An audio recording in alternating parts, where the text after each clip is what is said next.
Well, hello everybody, and welcome back to another episode of The Fellas. It seems like it's been forever. How are you doing, Ryan? For us, how long has it been? I'm doing pretty good. Uh, Sometimes, you just can't find the right amount of time. And that was the case with us. But we're back. Don't have a schedule yet, but hoping to do it a little bit more frequently than taking a 3-month break. So hopefully we can get back with some more Fellas episodes. So what's the topic for today, Ryan?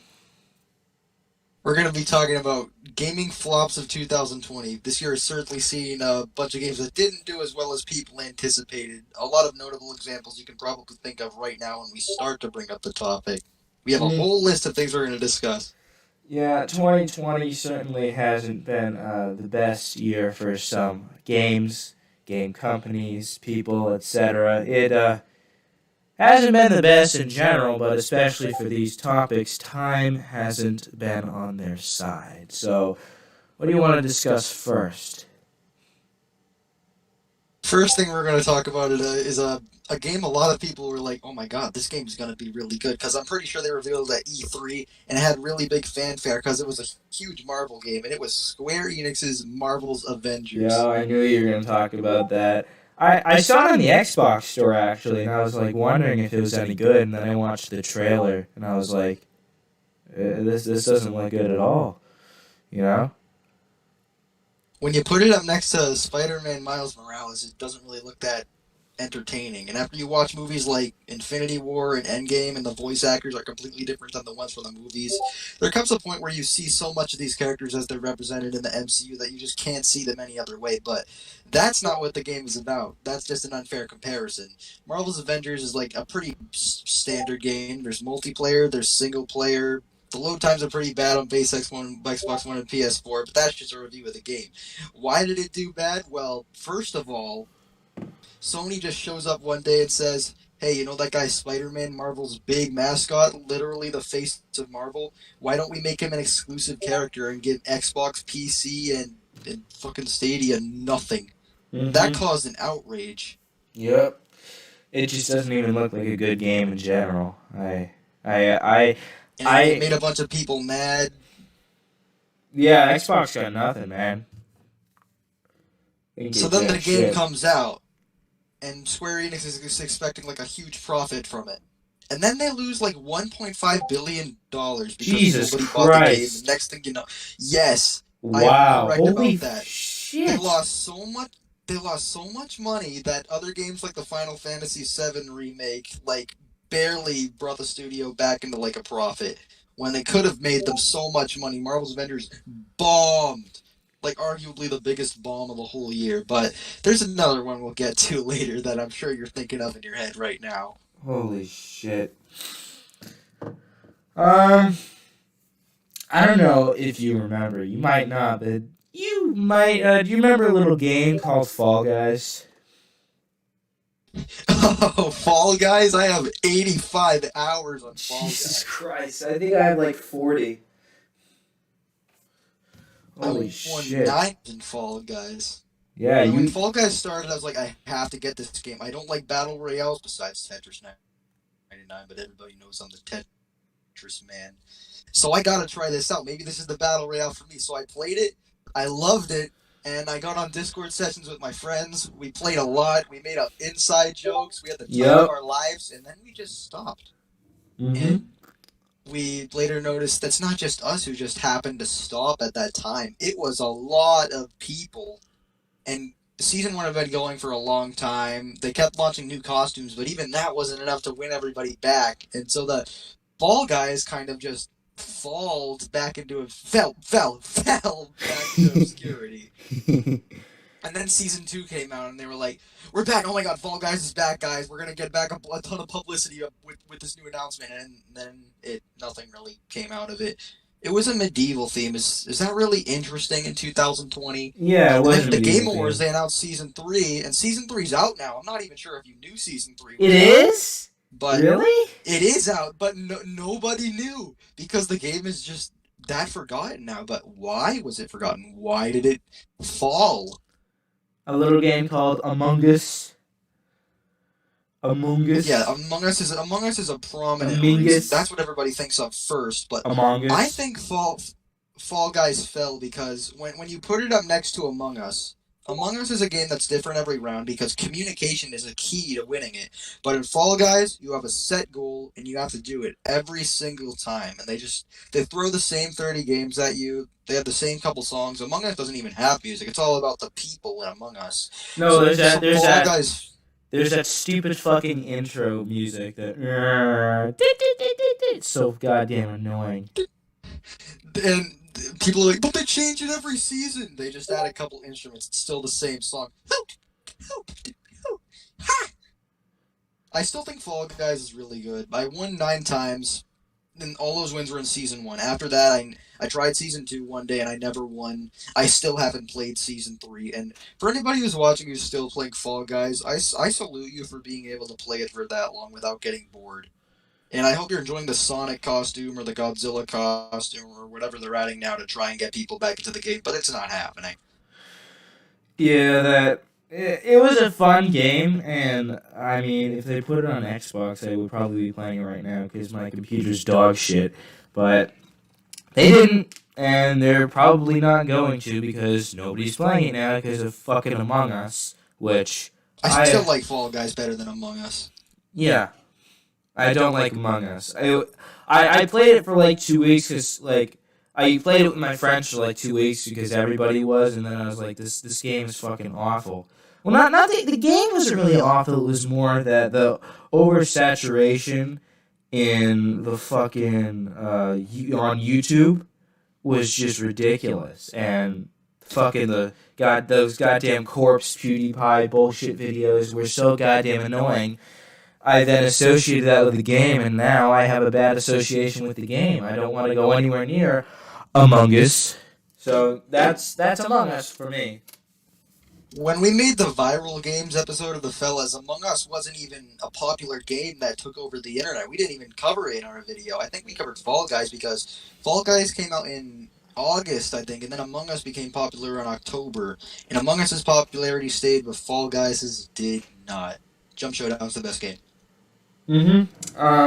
Yeah, because we did that probably 3-4 months ago, and Among Us wasn't a thing back then. Peaceful times. Much better times. So Still how good times. yeah. How about fucking Nintendo this year? Jesus Christ, Nintendo, what are you doing, man? Oh. When 2020 started, I was a die-hard Nintendo fan. When people would tell me, oh, they do the same Mario game every year, I defended by saying they have new worlds, new characters, but Nintendo, when that COVID pandemic started, Nintendo hid behind a COVID shield, and everybody used excuses like, we're in the middle of a pandemic, while PlayStation and Xbox were in the middle of shaping the future of video games. But that's just an obvious Nintendo problem that everybody knows. That's something Nintendo gamers have had to deal with for years. Nintendo's a bit more sinister of a company ever since Doug Bowser joined it, and they've been doing very sketchy things. Like, they stalked a 3DS hacker, which got leaked through the Nintendo leaks, the Giga leak that happened like early in the year. That's the most interesting Nintendo thing that's happened this year, surprisingly. And they stole a fan-made color palette to make the Super Mario Brothers Game & Watch. Just the fact that they fucking stalked a guy is like fucking ridiculous. Why would you stalk someone? Like, that should be illegal. Gather information about him. That should be illegal. You shouldn't be allowed to do that. I don't think it is. It should be, but I don't think so, and that's ridiculous. It's fucking ridiculous. Christ. What a time to live in. So everything's okay. I don't think I'm even scratching the surface. I think the biggest Nintendo controversy of this year is when they took the Slippy emulator, they took it down at a tournament called the Big House. They had Melee and Ultimate, but they took down both games because Slippy isn't a legal emulator. It's not illegal. They're not using Nintendo's source code. And I think this is my opinion. They took down Ultimate from that tournament because they didn't want to put their shitty online up next to Melee. And I discovered in the year Nintendo's the worst online, the worst controllers, the most overly priced games, and then I realized, what have I been doing all these years? I gotta play Xbox. I'll still probably play Nintendo games when they come out, but usually, the majority, I would say over 95% of all video games I play are on my good old Xbox One, the VHS one. So yeah, that's what I use for video games. Temporarily, I play the games I want to play on a PC because you notice games on PC, Xbox, PlayStation, they're always cheaper than the same games on Nintendo Switch. One of my favorite games of all time, Dragon Quest XI, is $50 on Switch. But the definitive edition, the very same game, it's the Switch version, just ported onto a different console, is $40 on all the other consoles. And on Xbox, you get a discount when you use Game Pass. And people call it the Nintendo tax. That's just one of their many, many problems. Oh Lord, just Nintendo in general this year has been fucking awful, dude. They have been absolutely terrible. Which segues into a whole nother fragment of Nintendo. How about the Smash Brothers Byleth announcement? Oh God, just fucking everything with Nintendo this year has been absolutely terrible, inexcusable. I have a story to tell about the day they revealed Byleth. All right. So DLC 5 was the last fighter of the Fighters Pass, which was entirely third party. So I was thinking, oh my god, it's Geno, it's fucking Geno, and maybe Crash Bandicoot, maybe the Fortnite guy. So the Fortnite default guy. I go to school and my heart is full of joy thinking about who it might be. And I go to history class, and our good friend T-Rex Fingers, Jason, he's next to me, and I just see him put his hands on his eyes. He's in absolute despair looking at the computer, and he's like, why did they do this? And I'm like, oh my god, is it Arl from Puyo Puyo? Because Jason doesn't like anime. I do, so I was really excited. So then I move on to health. I go down a floor, and I sit down, still thinking about Smash, still with a smile on the inside. And then I hear a kid in the back of the classroom say the wretched words, Fire Emblem. And so in my mind I think, another gay no, anime sword character. It cannot be him, please. So I slowly type on my keyboard the letters to Byleth's name one by one, and lo and behold, there he is. I was depressed for the rest of the class, but I got over it. And when Byleth came out, I had fun with the character. But that doesn't excuse why would you make the last character the most disappointing one. It's true that he came with the announcement that more fighters were coming, and the Cuphead Mii costume, but do you have to do that? Do you have to do that, Nintendo? I don't even think Byleth was in the 100 most wanted characters. To promote Fire Emblem Three Houses, don't you have like 8 Fire Emblem characters already? I mean, and it's with the Sephiroth announcement. I mean, I'm not a big Final Fantasy guy. It's so cool that another Final Fantasy guy is in. It's better than another Fire Emblem character. Sephiroth had one of the best Smash trailers of all time. Byleth's was boring. I think it was like 3 minutes long.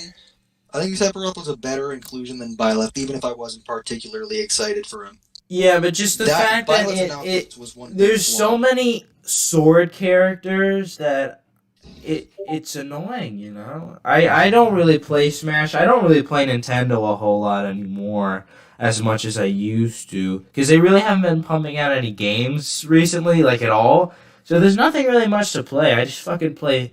Honestly, I play Madden on my Xbox a whole lot.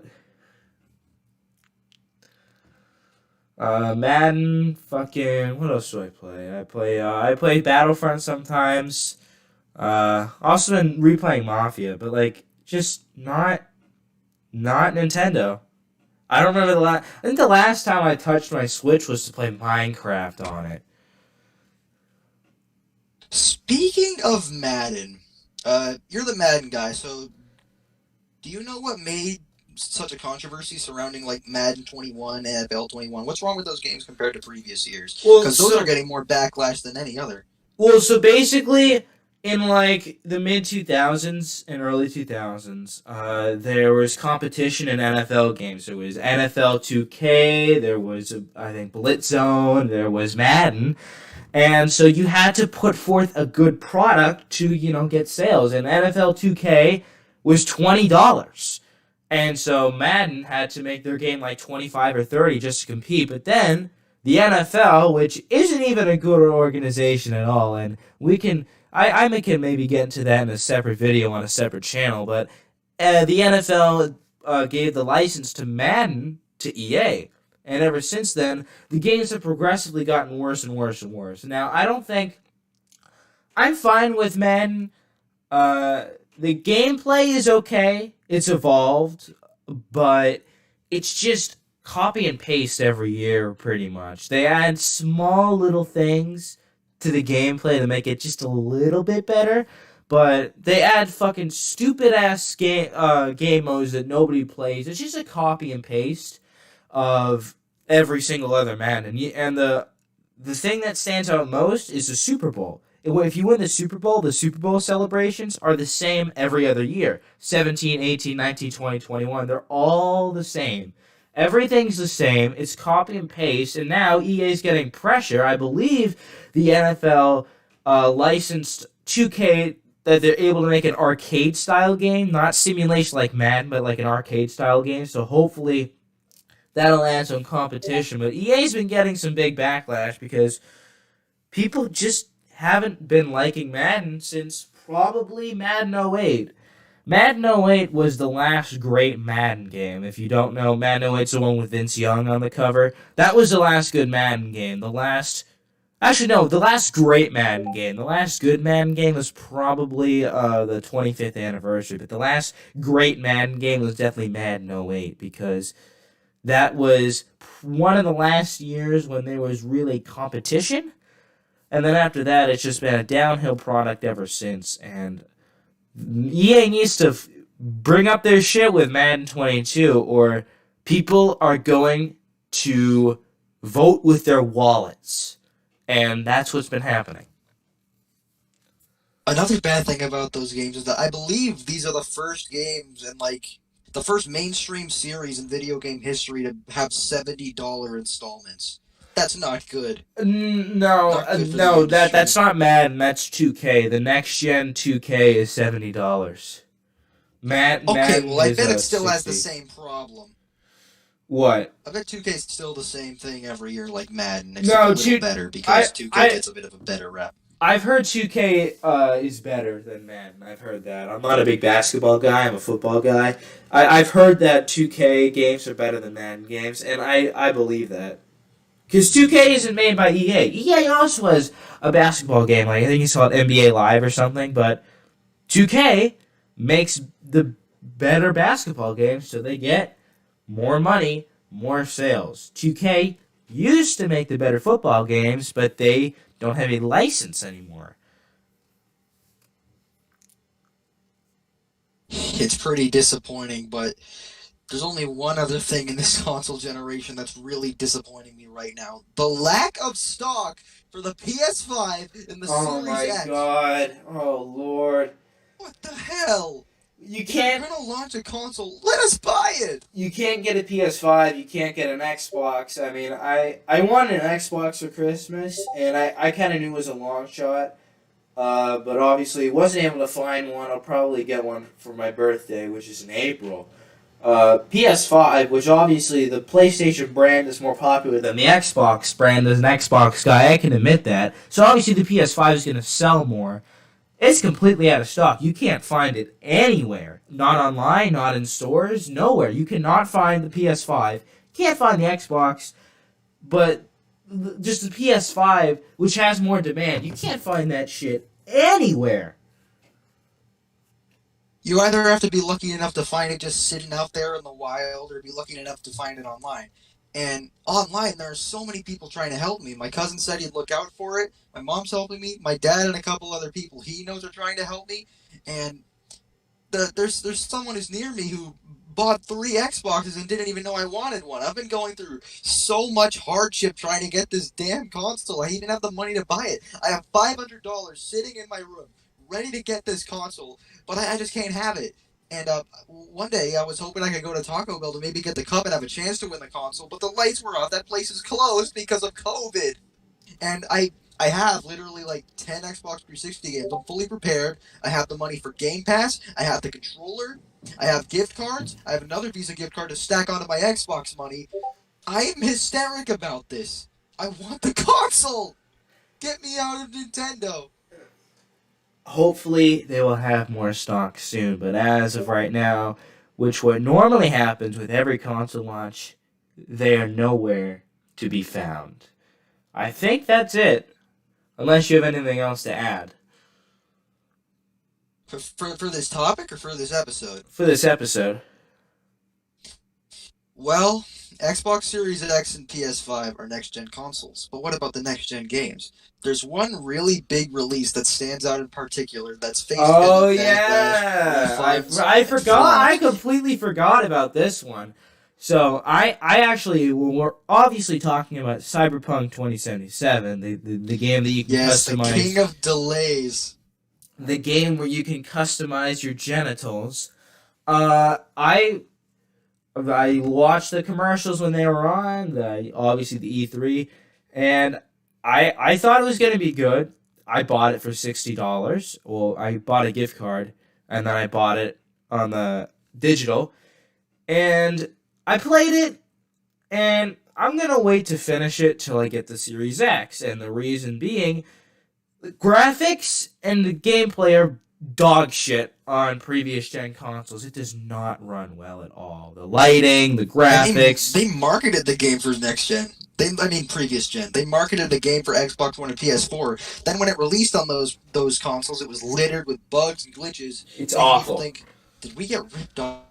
We can't even find these consoles. How are we supposed to? But we can play it on our Xbox Ones and PS4. Wait a minute, it runs on shit. We got to get the PC version out, and so everybody refund their games. And day after day, CD Projekt Red keeps releasing those infamous yellow screens of death, saying, "We're gonna release another hot fix. We're gonna release another hot fix." And now these lawyers are all on CD Projekt Red's ass. They're going through some pretty big trouble. And CD Projekt Red had a reputation before this. They made The Witcher 3, and people say that's one of the best games of all time. So seeing how they get out of this is going to be pretty interesting. I know somebody who owns, oh yeah, Jason owns Cyberpunk 2077. He said the game is good, despite not even having a Xbox One X, just having a base Xbox One. Oh, So I opinions are think the subjective. concept and the game is good. It's kind of like an RPG with like the skill tree and shit. Open kind of open world ish. You know, and it's a good idea. It's a good concept, and I'm gonna wait to actually play it until I have the Series X because I want to play it in good quality. I don't want to play it on dog shit quality. You know? I have a really, really big backlog of games. Like the entire Halo series, the whole Gears of War series, Far Cry 3, I'm going to play Spelunky, I'm going to play Hades, Mm-hmm. I'm going to play Mighty Number 9 again. I still think that's a really good game. So I by the hate you. time I get to play Cyberpunk, I'm sure I'll. I hate you too. But by the time Cyberpunk comes out, I'm sure that all the hotfix will be in order, all the bugs and glitches will be fixed, and it'll be the game that CD Projekt Red intended for it to be. And when I play it, I'm sure I can enjoy it and give it a fair review, unlike the ones on Metacritic for base Xbox One and PS4, where the users were definitely not satisfied. Mm-hmm. All right, so I think that's gonna do it for this episode. Hopefully, with the new year, we'll have more new episodes. So, you have any last words, Ryan? I'm all good here. By the time the next episode comes out, I better have that Series X. I better. I highly doubt it. And with that being said, we'll see you in the next one.